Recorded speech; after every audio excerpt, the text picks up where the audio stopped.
Y ustedes ya ven acá, tienen en su pantalla el tema que se va a trabajar. Esto corresponde a la programación número 3, lógicamente del bimestre 1 y del curso de Ciencias Sociales y Formación Ciudadana. Es un gusto poder compartir con ustedes esta tarde. Tenemos bueno, mejor dicho, nuestro tema principal que ustedes pueden ver, ahí está en el centro, comparación de las características de la sociedad guatemalteca actual con la de otros momentos históricos. ¿Cómo estamos en la actualidad y cómo estábamos? ¿Será que ha cambiado la situación o seguimos manejando ideas o algunos aspectos de la sociedad pasada? Anteriormente, en la programación número 2, ustedes trabajaron lo referente a la conquista. Guatemala antes, durante y después de la conquista. Un hecho, tal como lo dice acá, un momento histórico que se dio. En esta oportunidad vamos a hablar de dos acontecimientos más. No quiero, con eso no quiero decir que sean los únicos, hubieron más, pero vamos a tomar en cuenta estos dos para que usted, como ciudadano guatemalteco, conozca parte de la historia de su país. Para eso es sociales, para que usted conozca sus raíces, por qué estamos como estamos, ¿ya? Y para ello vamos a desarrollar dos subtemas. Uno, la revolución liberal, como ustedes lo ven acá, y dos, la revolución de octubre. Entonces, sin más, empezamos con la revolución liberal. Y bien, acá prácticamente nosotros debemos entender que la revolución liberal inició o se dio específicamente en 1871. En este tiempo, en Guatemala se dio inicio a uno de los periodos de mayor desarrollo para el país. La economía, política y sociedad comenzaron a modernizarse, transformando instituciones del gobierno y cambiando su estructura. Quiere decir que a partir de esta situación, prácticamente Guatemala empezó a tener cambios. Pero vamos a ver qué es lo que pasó durante esta situación en el tema denominado como la Revolución Liberal, específicamente de 1871. Bien, analicemos entonces, nosotros ya tenemos acá los puntos que vamos a tratar y vamos a tomar en cuenta el primer aspecto. Dice, el sistema colonial había cambiado poco desde la independencia de 1821. Recuerden que otro acontecimiento muy importante en Guatemala, hay varios, entre ellos uno también que es muy importante, es la independencia de 1821. Pero acá lo establece, a pesar de que nosotros hablemos de independencia de 1821, todavía existía o se estaba manejando el sistema colonial. ¿Ya? Tal vez no en su totalidad, pero como dice acá, había cambiado poco. Ahora, ¿qué es el sistema colonial? Recuerde que en la programación 2 usted vio lo que se refiere a el tema la conquista de Guatemala. Y de ahí prácticamente surgió este modelo de gobierno o esta forma de organización que se denomina como sistema colonial y favorecía a unos pocos nada más y excluía por lógica a los demás. Ahora, llegó la independencia y esto no cambió mucho, seguía la situación. Por eso, en 1848 aparece el personaje que conocemos como Serapio Cruz. Serapio Cruz es una persona que lo deberíamos tomar muy en cuenta y tener presentes en la historia de Guatemala, porque este fue el que inició la lucha. Por eso acá usted ve, dice, se revela en contra del presidente que en ese entonces estaba. Y me refiero a Rafael Carrera, que era el que gobernaba en ese periodo. ¿Por qué Serapio Cruz se rebeló? Porque prácticamente Rafael Carrera tenía características de ese sistema de gobierno. Entonces, quiere decir que era un gobierno conservador y era un gobierno que quería el poder y lo compartía con algunos nada más. Y la población quedaba al margen. Por eso Serapio Cruz se rebela. Primer aspecto importante. 1865. Se da la muerte de Carrera, me refiero a Rafael Carrera, presidente de Guatemala. Y viene un nuevo mandatario con una idea. el nuevo mandatario, el que sustituye a Manuel, en este caso a Federico Carrera, es prácticamente el mariscal Vicente Serna. Entonces diríamos, bueno, entonces acá Carrera tenía esa idea de gobernar negativa, pero él se murió, entonces cambió la situación. No, porque después de él llegó Vicente Serna y manejaba la idea todavía del gobierno anterior. Ojo con eso. O sea, mantenía esa idea de gobernar como lo hacía Rafael Carrera. Entonces la lucha tenía que seguir, porque prácticamente Serapio Cruz se rebeló por esa forma de gobernar. Y ahora encontramos que se da el nuevo presidente Vicente Serna, pero seguía la idea de Rafael Carrera. Entonces había un problema todavía, no se había solucionado. Bueno, Serapio Cruz sigue luchando para poder obtener un cambio y los demás, como se suele suceder, muchos escucharon de él, se dieron cuenta de la lucha que estaba haciendo y por eso en 1867 aparece un personaje muy conocido por ustedes, se llama Justo Rufino Barrios. Justo Rufino Barrios, ¿alguien me puede decir en dónde podemos ver la imagen de Justo Rufino Barrios? En el billete de 5 quetzales. Correcto, muchas gracias. Este personaje aparece en el billete de 5 quetzales y no aparece por gusto, sino que es parte de la historia de Guatemala. Ahora, aparece este personaje y dice, para el que opinó, muchas gracias, muy amable, dice que este tenía una ideología que compartía, que era compartida, mejor dicho, con Serapio Cruz, porque también quería combatir o luchar en contra de ese gobierno conservador que es, o que era, mejor dicho, el de Vicente Serna. Por eso dice acá, Justo Rufino Barrios atacó con un puñado de hombres el cuartel de San Marcos en agosto de 1867. Entonces, Justo Rufino Barrios sí fue directamente a la lucha y atacó a las tropas del gobierno, pero fueron derrotados. Fueron derrotados y acá hay un detalle, porque dice, fueron derrotados y tuvieron que huir, porque si no los iban a matar. Entonces tuvieron que huir y se fueron para México. Ojo con eso, se fueron para México. Pero ellos lograron hacer ver que tenían esa ideología de Serapio Cruz. Cuando digo ellos, me refiero a Justo Rufino Barrios y los que le acompañaban. Entonces seguían y dieron a conocer que la idea de Serapio Cruz estaba viva, que era compartida, que habían otras personas que tampoco querían ese gobierno. Bueno, y acá se da un acontecimiento, 1870, fuerzas revolucionarias fueron derrotadas. Cuando digo fuerzas revolucionarias me refiero a Justo Rufino Barrios, Serapio Cruz, que son los que por el momento hemos mencionado. Fueron derrotadas, lamentablemente, y aquí se dio un hecho muy trágico, muy triste, porque aquí se da la muerte de Serapio Cruz, así como usted lo ve acá. Muere Serapio Cruz, el que empezó todo este aspecto, toda esta revolución, muere. Pero aquí para que ustedes se imaginen cómo era de cruel la situación o cómo estaba complicada, les voy a decir cómo murió. No fue que murió por una enfermedad o que de repente tuvo un accidente, no. Él murió fusilado. Aparte de eso, dice que fue fusilado, no conforme, dice que lo decapitaron. Lo decapitaron y su cabeza fue exhibida en la capital como trofeo. Imagínense la magnitud de eso. Llevaban su cabeza y lo mostraban. ¿Qué era lo que querían hacer con eso? Implantar miedo. Hacer que la gente vea lo que le va a pasar a todo aquel que se rebela en contra del gobierno.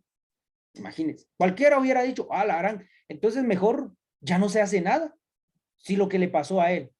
Pero ¿qué creen? 1870, bueno, ya lo dijimos, 1871, y aquí ya entramos de lleno a lo que estamos hablando. Miguel García Granados y Justo Rufino Barrios se unen. Ahora aparece otro personaje unido a Justo Rufino Barrios.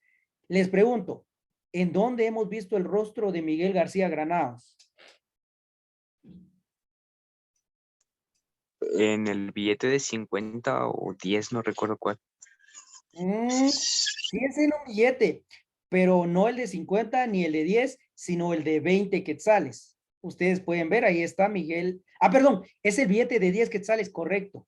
Es el billete de 10 quetzales, corregimos. Y ahí ustedes van a ver el rostro de Miguel García Granados. Y Justo Rufino Barrios lo dijimos en el billete de 5 quetzales.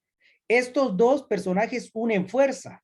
Y aquí un dato curioso es de que en todo este aspecto que llamamos como revolución, hubo un presidente que apoyó a los revolucionarios, un presidente mexicano del vecino país.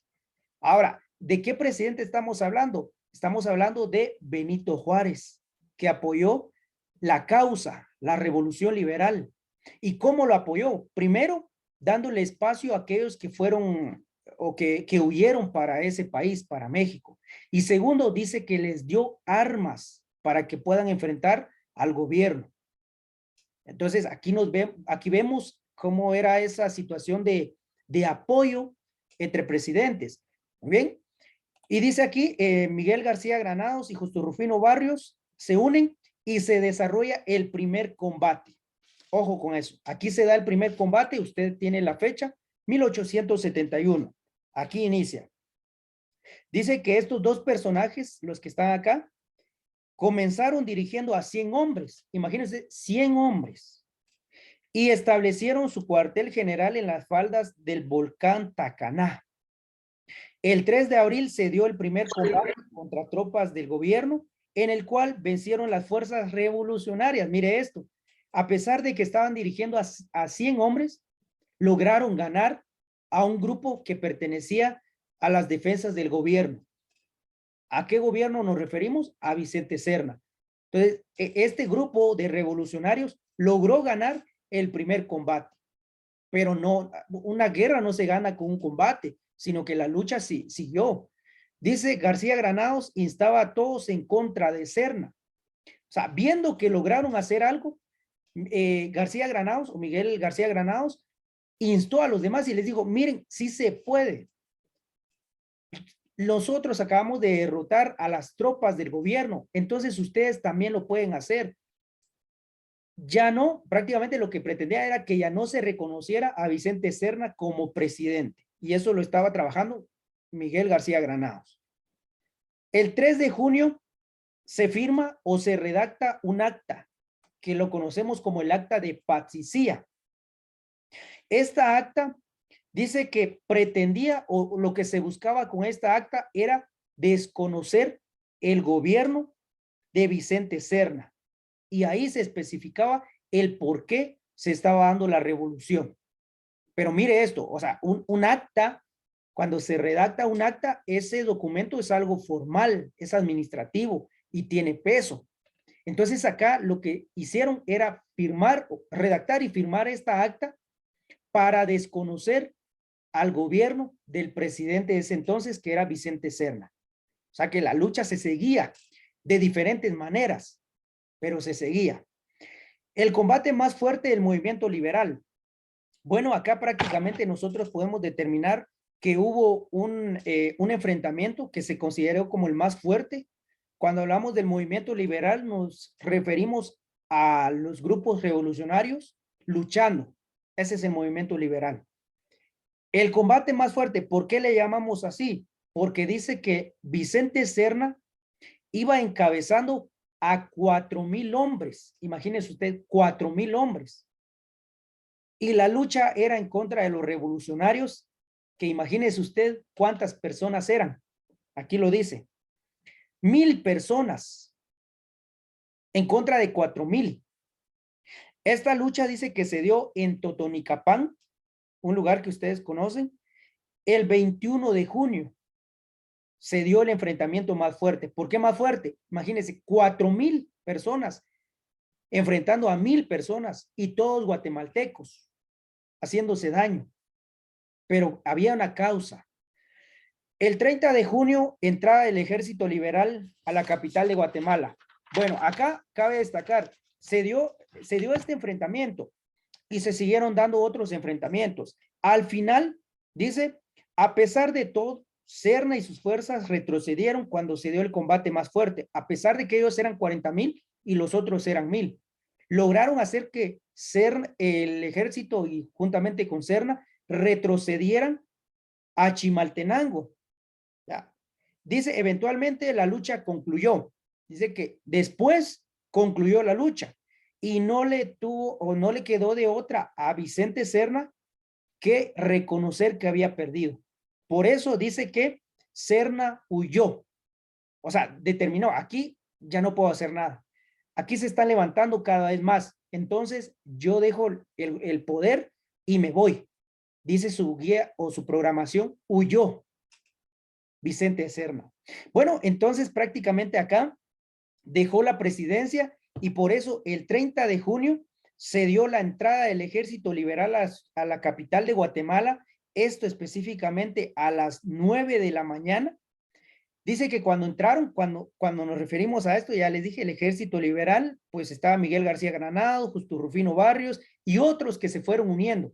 Y dice que las personas los aclamaban porque prácticamente ya los admiraban por la lucha que hicieron, porque no permitieron que Guatemala siguiera bajo el régimen de una persona, sino que cambiaron esa situación. Y por eso se dio un acontecimiento muy importante. En este caso hablamos de que el mariscal José Vicente Zavala, simbólicamente, un hecho muy importante, dice, entregó las llaves de la ciudad a Miguel García Granados, en reconocimiento de la lucha que había hecho. Ustedes pueden ver en el billete de 5 quetzales y de 10 quetzales el rostro de estos personajes y el mensaje que ahí tienen abajo. Bien, prácticamente nosotros decimos, bueno, y entonces, ¿y para qué se dio la lucha? O sea, ¿y qué se consiguió? Es que no se lucha por gusto, no se lucha en vano. O no es porque es que a mí no me gusta y por eso voy a luchar. No, es que se persigue un bien común, porque estaban personas sufriendo a causa de ese gobierno. Entonces, ¿cuáles eran los logros? Vamos a ver acá. Logros de la revolución liberal. Número 1, emisión de una nueva constitución política. Para que ustedes tengan una idea, antes el poder estaba enfocado en lo que era el presidente, que el presidente es el que dirige. Ayúdeme usted, ¿cuál es el poder que dirige el presidente? ¿Ejecutivo, legislativo o judicial? De piña. ¿Tiene Pepita? Sí. No, no, no es de piña, no, tampoco Pepita. Vamos a ver, ¿cuál es el poder que... Empresal, ¿Perdón? empresal, Empresarial. Pero recuerden que tenemos 3 poderes, el ejecutivo, el legislativo y el judicial. ¿Cuál es el poder que está a cargo del presidente? perdón, es que no había escuchado por la otra compañera. No se preocupe. ¿Cuál sería? Ejecutivo, legislativo, judicial. El legislativo, si no estoy mal. Muchas gracias, Anthony. Los demás, Anthony ha participado, muchas gracias. ¿Y los demás? Judicial. El ejecutivo. El ejecutivo. El ejecutivo. Ok, entonces prácticamente anteriormente solo este tenía el poder, pero luego entre los logros de la revolución liberal se dio esto, que el poder se dividiera entre el poder ejecutivo, legislativo y el judicial. Prácticamente se dividió el poder y ya no era concentrado nada más en el presidente. Siguiente, elecciones democráticas. Mire esto qué importante es, que ya las elecciones ya no eran como que específicamente para un grupo de personas, sino que ya eran democráticas, eran para todos. Libertad de culto, o sea que cada quien podía tener una propia religión y expresarla. Educación gratuita, laica y obligatoria. En relación a la educación también se logró una educación gratuita. ¿Cuántos de los que no han tenido recurso económico no se han beneficiado de este aspecto que se logró con la Revolución Liberal de 1871? Bueno, también en relación a la economía, también se dio un aspecto favorable por esta lucha y es el impulso de la economía. Bien, Esto es a grandes rasgos. Si nosotros vamos a hablar específicamente o nos vamos ¿qué le digo yo? Vamos a profundizar en el tema. Esto es extenso. Aquí les estamos hablando de lo más importante. Bien, y ahora eso fue la revolución liberal. Ahora vamos con la revolución de octubre, así como usted lo está viendo acá, mire, revolución de octubre. Muy bien, antes de seguir, solo entre paréntesis, necesito que se apunten apellidos y nombres en el chat para la asistencia respectiva. Ya lo pueden hacer. Bien, entonces hablamos de la Revolución de Octubre, un acontecimiento muy importante también. Seguramente usted ha escuchado hablar de que tal vez papá, mamá o de alguien ha escuchado decir, bueno, es que hoy no voy a ir a trabajar porque es el día de la revolución. Y usted dice, ¿y la revolución por qué? ¿Y qué pasó ahí? Ah, bueno, la revolución liberal, perdón, la revolución de octubre en este caso, se dio hace mucho tiempo y se conmemora cada 20 de octubre. ¿Ya? Y es en honor a la lucha que se dio acá. Muy bien, ahora vamos a ver qué es lo que tenemos acá. Muy bien, dice prácticamente, aquí sale a relucir, en la historia siempre vamos a hablar de presidentes, porque ellos fueron los que influyeron en la situación del país. Entonces, como les decía, el Día de la Revolución se le celebra en honor al 20 de octubre de 1944, por eso le llamamos Revolución de Octubre, o también lo podemos llamar como Revolución del 44. Cualquiera de las dos es aceptable. Bien, y prácticamente dice acá, el motivo o los antecedentes en relación a la revolución. Vamos a verificar acá entonces. Primero, 1931, Jorge Ubico asumió el poder. Jorge Ubico dice que asumió el poder en este periodo, 1931. Después de la dictadura de Manuel Estrada Cabrera, porque no crean que en las luchas siempre se va a cambiar todo o que ya nunca va a pasar lo que había pasado, sino que puede que eso se repita. Por ejemplo, aquí nosotros nos damos cuenta, dice que Jorge Ubico tomó el poder o asumió el poder después de la dictadura de Manuel Estrada Cabrera. O sea que otra vez los guatemaltecos vivieron una dictadura. Pero dice que después tomó el poder Jorge Ubico. Ahora, Ubico cedió tierras a la UFCO, que es una compañía. Aquí están las siglas en inglés. Es una compañía no guatemalteca. Dice que Ubico le cedió esas tierras a esta compañía. Es como que, vení, mira, vení, fíjate que aquí en mi país, puchigas, aquí la tierra es buena. Entonces, si querés, yo te las voy a dar, vos aprovecha todo lo que querrás. Imagínense. Ah, pero no solo eso, sino que, así como lo dice su guía, imagínense, aparte de que le dio las tierras o le cedió tierras, también los mantuvo exentos de impuestos. O sea, les digo, miren, aprovechen la tierra y ustedes no van a pagar impuestos. Imagínense. Ah, no conforme con eso, dijo lo siguiente, o dice lo siguiente, mejor dicho, garantizó bajos salarios. O sea, que las personas que trabajaban ahí o que trabajaran iban a ganar poco para no perjudicar la economía de esta compañía. Imagínese usted. Entonces, ahí nosotros nos damos cuenta de la situación que estaban viviendo en Guatemala.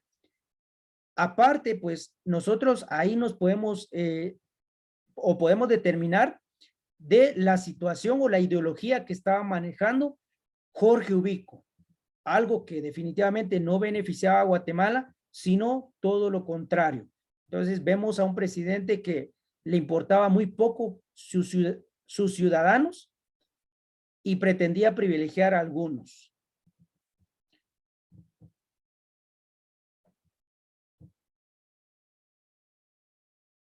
Muy bien. Ahora seguimos y acá vemos esto. dice, se anuló todo tipo de participación democrática. Imagínense, en esta situación o en este periodo, se anuló la participación democrática. Nos dimos cuenta que con la lucha que hicieron en la Revolución Liberal, se logró alcanzar, en este caso, varios aspectos, entre ellos la democracia.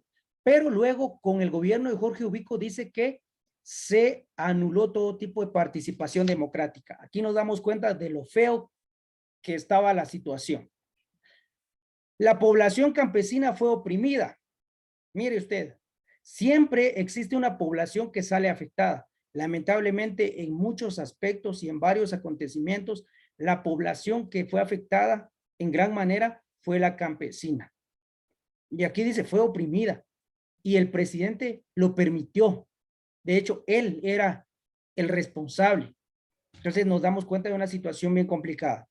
Por eso, por todo lo que se estaba viviendo, lo que usted ya escuchó, en 1943 se da la fundación de la AEU. ¿Qué quiero decir con AEU? Me refiero a la Asociación de Estudiantes Universitarios. Ellos, dándose cuenta de la situación, dicen, no, aquí esto ya no puede seguir. ¿Por qué no hacemos algo? Bueno, entonces formemos una asociación de estudiantes universitarios. ¿Y qué? 1944, la lucha frontal. Y luchemos en contra del gobierno de Jorge Ubico, que está perjudicando mucho. Mire esa situación. Porque en teoría, para eso es de que se tiene que estudiar, para poder apoyar a la población, para poder cambiar aspectos negativos. O sea, yo no se va a estudiar solo porque sí, de plano, mi papá me está diciendo que estudie, porque mi mamá me está obligando. No, es para primero mejorar su vida y también a la par cambiar situaciones negativas. ¿Ya? Entonces se forma la AEU, como ya lo habíamos indicado, y dice en 1944 se da la lucha frontal. Ahora podemos entender acá, dice, permítanme unos segundos. Entonces se da esta situación y prácticamente la AEU dice que con esta lucha frontal lanza una amenaza en contra del gobierno y le pide la renuncia a Jorge Ubico. O sea, no solo querían que la situación cambiara, sino que también Jorge Ubico renunciara. Entonces amenazaron con protestar, con hacer una huelga masiva si esto no se daba, si esta situación no se cumplía. Entonces dice que firmaron lo que nosotros conocemos como el Memorial de los 311, un documento que fue firmado por varias personas, específicamente estudiantes, y que en él se solicitaba la renuncia del presidente Jorge Ubico. Muy bien, el 25 de junio, usted se da cuenta, ya el 25 de junio, la tragedia, o sea, se dio la manifestación porque por lógica Jorge Ubico no renunció y por ende se dio la manifestación, la huelga, y en eso se dio un acontecimiento trágico, se da la tragedia en contra de María Chinchilla. ¿Qué fue lo que pasó? Asesinaron a la maestra María Chinchilla.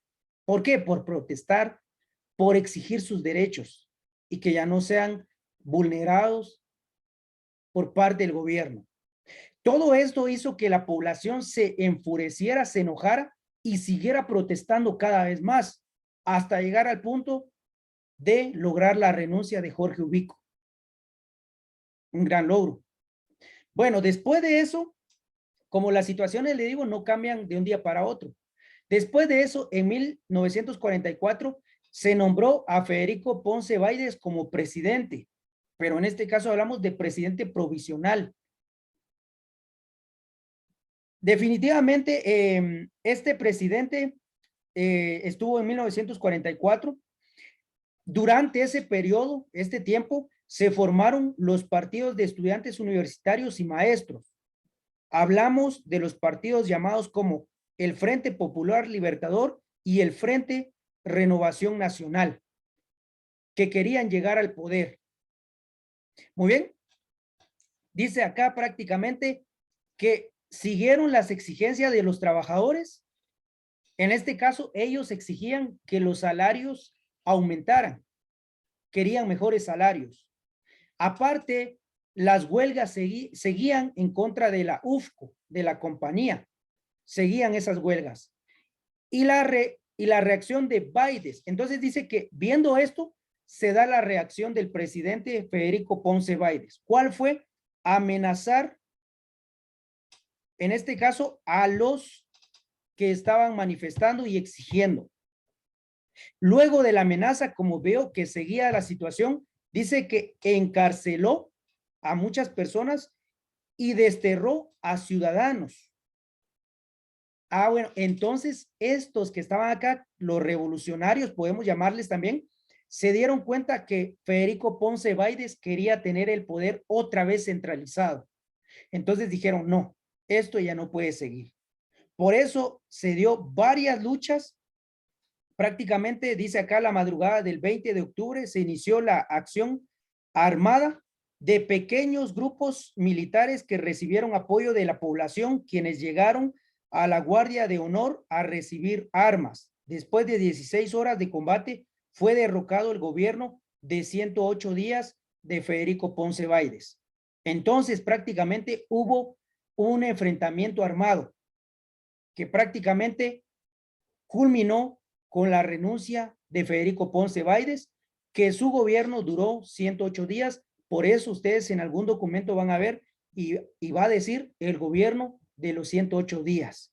Se logró lo que se estaba buscando, pero tuvieron que recurrir otra vez a las armas. Bien, luego dice acá, la sustitución de Baides. Dice que como siempre se va un presidente, viene otro, pero como esto fue como que muy rápido, no estaba tan planeado, digámoslo así. Entonces, en el lugar de Federico Ponce Baides llegó una junta revolucionaria, o sea, un grupo de personas. Esta junta revolucionaria estaba conformado por Jacobo Arbenz Guzmán, Jorge Toriello y Francisco Javier Arana. Fueron los que estuvieron gobernando por un lapso, por un momento. Luego, ya en 1945 se da el gobierno de un presidente formal, y en este caso hablamos de Juan José Arévalo Bermejo. Luego, en 1951, se da el gobierno de otro presidente. Aquí estamos hablando de Jacobo Arbenz Guzmán, específicamente en 1951. Bien, ahora decimos, ¿y qué pasó? ¿Y por qué se dio estas luchas, estas peleas? Nuevamente, porque se pretendía un cambio. Ustedes ya lograron captar lo que acá les estaba diciendo. ¿Qué se logró entonces? Aquí está, mire. Creación del Código de Trabajo, un documento que apoya y ampara a los trabajadores. Apertura de educación nacional sin discriminación, muy importante. Apertura de los sindicatos, o sea que los diferentes grupos de trabajos en este caso de empleados pueden formar sindicatos que son reconocidos y que tienen voz y voto para exigir derechos. Creación del ICS, un instituto tal cual, Instituto Guatemalteco de Seguridad Social, que pretende brindar salud a los empleados del sector público y privado de manera gratuita. Derecho de voto para las mujeres y analfabetas, esto es muy importante porque antes no eran tomadas en cuenta. Después de la revolución del 44, sí. Y por último, se dan las reformas a la educación, que prácticamente es lo que varios aspectos de lo que nosotros hoy estamos viviendo.